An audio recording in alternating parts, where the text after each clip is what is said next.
Nous sommes présentement ici au fond du bassin de plongeon du complexe sportif Claude Robillard. C'est le bassin où ici présentement nos athlètes élites en plongeon s'entraînent de façon régulière. Chaque année, on fait un entretien de base avec la qualité de l'eau, tout ça qui est toujours maintenu à son plus haut niveau.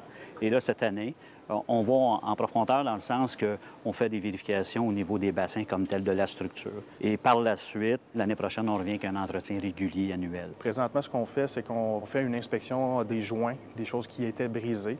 On vérifie, on fait des remplacements de pièces d'équipement. Et puis, on en profite aussi pour nettoyer en profondeur dans plusieurs endroits. Au niveau de la filtration du bassin de plongeon, on procède au remplacement de 4 valves pneumatiques pour le système de brouillard d'eau. Et aussi, on en profite pour réparer un filtreur qui était défectueux. On fait ces travaux-là pour maintenir une qualité et s'assurer aussi de la sécurité des équipements.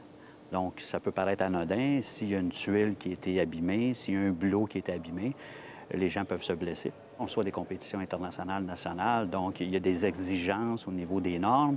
Au cours des dernières années, dans les 10 dernières années, la Ville a investi 28 millions au complexe, particulièrement au niveau des bassins, 14 millions en 2008-2009. On a procédé à la réfection totale des bassins. La Ville considère que d'investir dans les bâtiments sportifs, ce n'est pas une dépense comme telle. On investit dans la santé des gens.